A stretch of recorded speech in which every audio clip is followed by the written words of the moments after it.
ओए, पिछले एपिसोड में आपने देखा कि आदम चुड़ैलों की रानी को पकड़ लेता है और उसकी सेना को बंदी बना लेता है।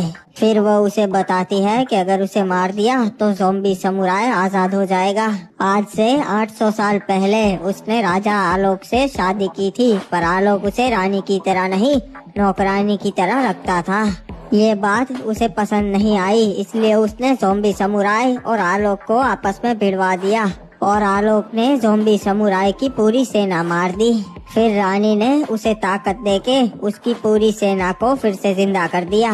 फिर ज़ॉम्बी समुराय के हाथों आलोक मारा गया और अब ज़ॉम्बी समुराय पूरे बरमूडा का राजा बनना चाहता था। तो रानी ने उसे और उसकी सेना को ग्रेवयार्ड पे कैद कर दिया और वो खुद ऑब्जर्वेटरी की रानी बन गई। पर आदम ड्रेको एके के वश में था, इसलिए उसने गलती से रानी को मार दिया और ज़ॉम्बी समुराय आजाद हो गया। फिर मुर्दों ने शिपयार्ड और कातुलिस्तीवा पे हमला कर दिया और वहाँ के सारे लोग रेमनाम विलेज पे आ गए। अब आगे हुए। महाराज क्षमा कीजिएगा, पर रिमनाम विलेज उतना बड़ा नहीं है कि इतने सारे लोगों को रख सके। हमका दिक्कत होगी। अरे बाबा, तुम्हारे को मालूम नहीं है, वो मुर्दे किसी को नहीं छोड़ते, इसीलिए तो हम सारे लोग भाग कर यहाँ आ गए महाराज आदम के पास। सही कहा इन्होंने, और क्रिमिनल्स ने शुरू से आज तक हमारा बहुत साथ दिया है, तो अब हमारी जिम्मेदारी है कि हम इन्हें काम आए। पर महाराज, हमारा भी तो परिवार है। आपको पहले रिमनाम विलेज के लोगों के बारे में सोचना चाहिए। मैं पहले आप ही के बारे में सोचता हूँ, और ये हमेशा की बात नहीं, बस थोड़े समय की बात है।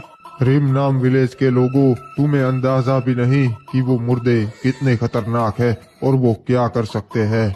और हमको ऐसा कुछ नहीं लगता, हमने कभी देखा ही नहीं, तो हम कैसे मान ले। और हमारा भी घर परिवार है, खाना पानी की दिक्कत होगी। अगर इतने सारे लोग यहाँ रहे तो समझने की कोशिश कीजिए।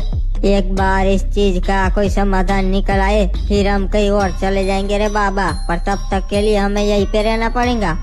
चलो देखते हैं आखिर कातुलिस्तीवा पे क्या परिस्थिति है। मुर्दों ने मेरे कबीले का क्या हाल किया है। एक मिनट, यहाँ तो कोई भी नहीं है, पर यह कैसे हो सकता है। उस रात को तो मुर्दों की पूरी सेना यहाँ घुस गई थी, फिर आज यहाँ एक भी मुर्दा कैसे नहीं दिख रहा। ये तो बड़ी अजीब बात है। और सामने ही मुझे ग्रेवयार्ड दिख रहा है, वहाँ पे भी एक भी मुर्दा नहीं दिख रहा। वो तो इनका घर है, फिर भी नहीं, ये कैसे हो सकता है। मुझे तो लगता है मुर्दे बरमूडा तोड़कर चले गए हैं।